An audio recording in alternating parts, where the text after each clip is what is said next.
दीप नारायण सिंह जी। राधा राधा। राधे राधे महाराज जी, चरण स्पर्श। महाराज जी, मैं हाल में ही भारतीय वायुसेना से सेवानिवृत्त हुआ हूँ।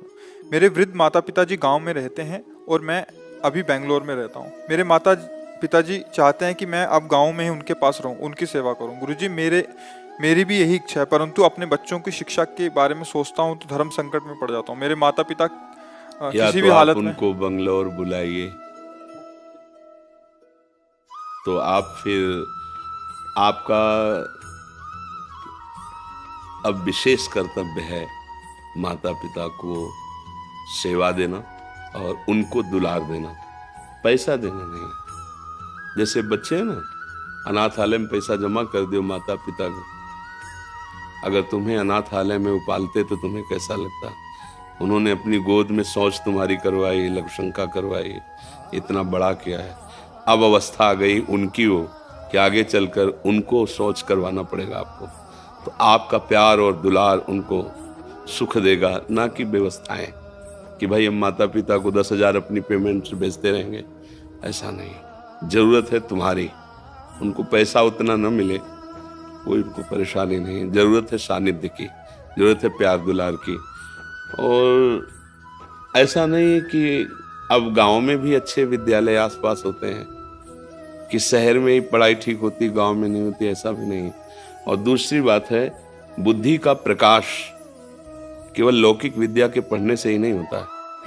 आशीष और अध्यात्म से भी उसका बहुत दिव्य प्रकाश होता है। हम लोग कक्षा 9 पढ़े हैं गांव के स्कूल से, 9, जिसमें 5 तक तो केवल ककारा मात्राएं ही याद कराई जाती थी। अब तो 1-2 के बच्चे अंग्रेजी पढ़ते, 6वीं क्लास में ABCD सिखाई जाती थी। 9 तक पढ़े हुए हैं। बुद्धि का विकास और प्रकाश प्रभु का आश्रय लेकर नाम जप करते हुए अगर पढ़ाई की जाए तो बहुत दिव्यता आ जाएगी। तो हमें तो नहीं लगता कि गांव में ऐसी पढ़ाई नहीं होगी जैसी शहरों में होगी। हाँ, ये है कि परिवार न राजी हो, बात तुम्हारा अलग है। लेकिन अब इस समय राजी नाराजगी की बात नहीं, इस समय उनको तुम्हारे सानिध्य की जरूरत है, माता पिता के सानिध्य की जरूरत है। और उनका आशीष भगवद आशीष है। अगर उनका आशीष हो गया तो नहीं, बहुत पढ़े लिखे इंजीनियरिंग किए भी ऐसे ही घूम रहे हैं। ऐसा थोड़ी कोई बहुत रुपया कमा रहे हैं या बहुत, ऐसे नहीं, पढ़े लिखे भी। और आशीष है ना, तो वो सर्व सुख प्रदान कर देता है। तो हमारी तो राय यही है। अभी कल ही परसों सत्संग में आया था कि पृथ्वी से महान कौन, यक्ष ने पूछा। तो युधिष्ठिर जी ने कहा माँ। और आकाश से बड़ा कौन? उनका पिता। मतलब पृथ्वी से भी महान और आकाश से भी बड़ा माता पिता का पद रखा गया। अगर उनको हम अवसर में, जब तक वो अपना कर्तव्य, तो देखो आज आप खुद कह रहे हैं कि आप एक अच्छे सरकारी सेवक रहे और रिटायर हो गए, उनके कर्तव्य में कोई कमी नहीं रही। आपने भी प्रयास किया। अब आपके कर्तव्य का समय आ रहा है। वो आपको कह दें कि नहीं कोई बात, दूर रहो, तो भी नहीं। वो आपको गाली भी दे तो ठीक से सेवा नहीं कर, तो भी नहीं। हमको उनमें आसक्त होकर, जैसे यज्ञ करने वाला उपासक यज्ञ के विघ्नों की परवाह न करके अपने इष्ट की पूर्ति के लिए यज्ञ करता ही है। मेघनाद यज्ञ कर रहा था, ये अंगद आदि महापुरुष जन जाके खूब लात मारे, उसके हिला नहीं। जब यज्ञ विध्वंस कर दी लघुशंका आदि करके, तब वो उठा। तो एक यज्ञ की तो ये यज्ञ के समान पावन माता पिता की सेवा है। आज के बच्चे इस बात को नहीं समझते। देश विदेश, नई पत्नी, नए बच्चे, अपना परिवार सुखी रखेंगे हम, निकल गए बूढ़े माता पिता। भले धन है, क्या करेंगे धन? उनको उस समय प्यार की जरूरत होती है। कोई प्यार से, आप नौकर रख दो, प्यार थोड़ी करेगा वो, तो ठीक है, कपड़ा धो देगा, भोजन दे देगा।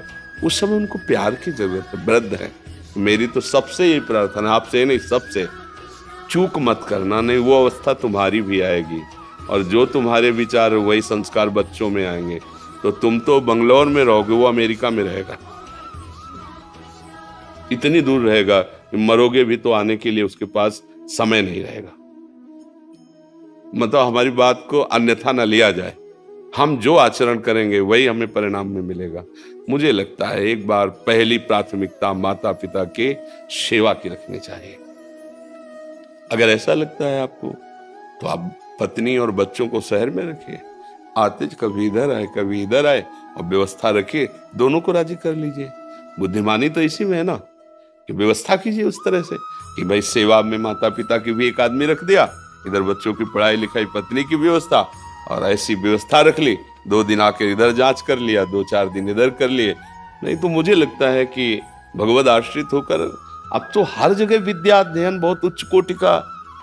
ऐसा तो मुझे नहीं लगता कि गांव की विद्या बहुत पहले थी, पहले बात थी, अब नहीं है। अब तो छोटे छोटे बच्चे, उनसे कहो 39, तो बोले आप इसको अंग्रेजी में बोलिए, छोटे बच्चे बोलते 39, उनको हिंदी से बोलना नहीं आता, गांव के बच्चे हैं, हाँ उनको बोलना पड़ेगा 39, बोले आप समझ गए। ऐसा तो मतलब पढ़ाई हो रही है, तो उत्तम बातें हैं हमारी तरफ से, क्योंकि हम जहाँ हैं ये अध्यात्म मार्ग है। माता पिता के आशीर्वाद से सब कुछ हो सकता है। अगर उनका भाव बिगड़ गया तो अब फिर दोबारा मां नहीं मिलती। आज वो वृद्ध हो गए, अब उनकी सेवा के लिए कोई है नहीं, और हम अपनी और अपने संतान की उन्नति का सोचें तो उनका क्या होगा। कई ऐसे माता पिता दुख भरे मिले हुए हैं, माना है कि उनके बच्चों ने लाख रुपए जमा कर दिए वृद्धाश्रम में, अनाथालय में। नहीं नहीं भाई, अनाथालय की जरूरत नहीं, तुम उनके पुत्र हो, अनाथ कैसे। उनकी चाहे उनको समीप बुला के या उनके समीप जाके या दोनों की दोनों जगह व्यवस्था करके, पढ़े लिखे हो जैसे बने उनको राजी कर लो, और जब तक उनका शरीर पूरा ना हो जाए तब तक ये बहुत बड़ी यज्ञ है, बहुत बड़ी तपस्या है, ये मानकर। वो तुम्हें गाली दे सकते हैं, वो 4 लोगों के सामने तुम्हारी निंदा कर सकते हैं, रात दिन सेवा करोगे फिर भी वो निंदा करेंगे, तुम्हें नहीं सुनना, तुम्हें वही सेवा करनी जैसे कर रहे हो, तो उसका फल क्या होगा, प्रकाशित हो जाओगे, इस लोक में भी सुखी रहोगे, परलोक में भी सुखी रहोगे। बस बात समझ लो। हाँ, अगर समझ आ जाएगी तो, नहीं तो फिर ये तो बाबा जी हैं, हम तो सलाह दे देते हैं, मान लो तो मान लो, ना मान लो तो फिर अपने ऊपर थोड़ा सोचो, कल वही दशा आएगी। और तुम जिनको लाडले की, जिसकी उन्नति की चाह करते हो, ऐसी उन्नति के सोपान पर चढ़ जाएंगे तो विदेश में रहेंगे। बोले इस समय अमेरिका में है लड़का, अब तुम परेशान हो, पानी देने वाला कोई नहीं, सूचना भी जाएगी कि पधार रहे हो तो जलने के बाद ही आ सकते हैं, क्योंकि तुरंत पास थोड़ी है कि गांव के हैं, इस गांव से उस गांव में आ गए। वो मालिक देख रहा है, एक एक वृत्ति देखा। धन और लौकिक उन्नति तभी सुख देती है जब उसके साथ आशीष हो, बड़े बुजुर्गों का आशीर्वाद हो।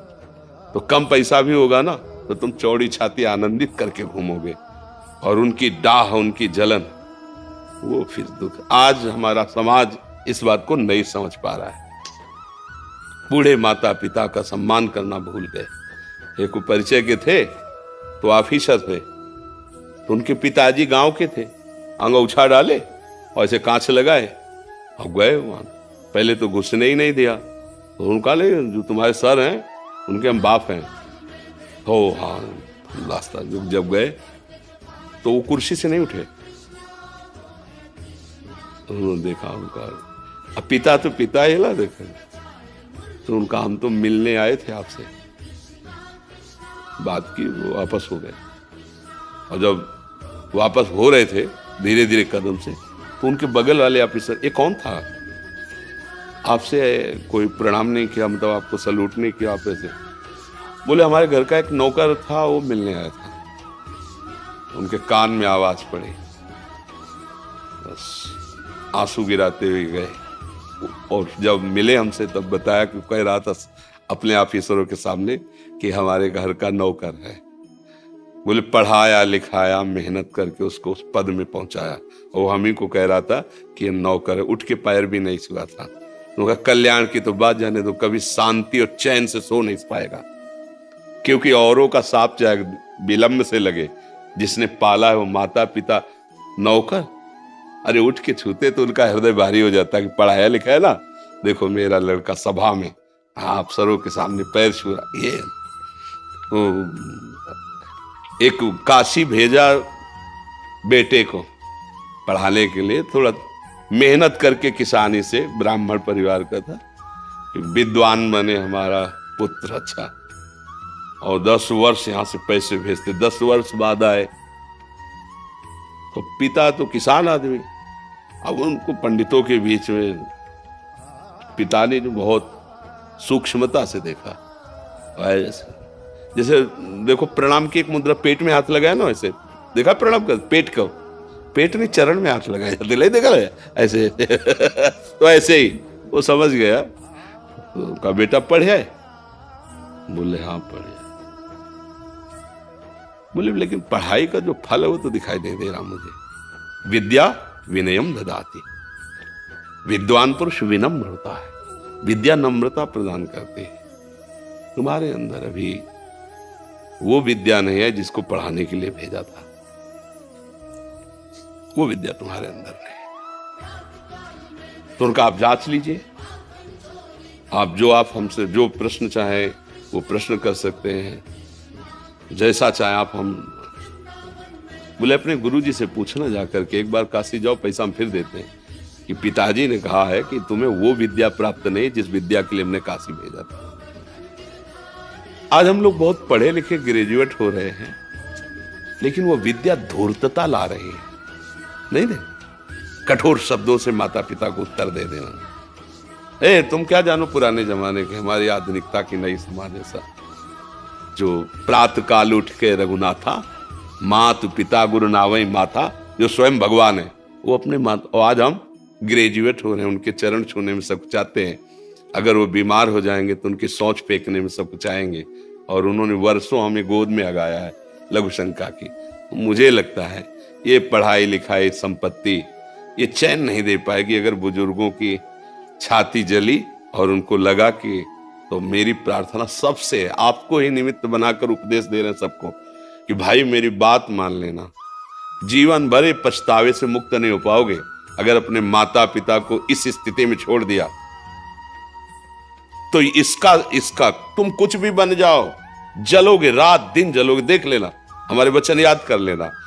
और अगर वो ऐसे करके ऐसे कर देला तो नमक रोटी भी खाओगे, मस्त घूमोगे, कोई बाल बांका नहीं। माता पिता भगवान का स्वरूप होते, वो दुलार कर दे, आशीर्वाद दे देना कि हमारा बच्चा बहुत हमारी सेवा हो गया, वो भगवान बैठा अंदर देख रहा है, भगवान की प्राप्ति भी इसी से हो जाएगी, भगवान की भी प्राप्ति हो जाएगी। विठ्ठल भगवान इस बात का प्रमाण है। मुंडरीक जी अपने माता पिता की सेवा करते, भगवान का स्वयं आकर भगवान कहा कि हमारा साक्षात्कार कर लो, मैं भगवान हूं। आज भी बैठे हैं जो विठ्ठल भगवान है।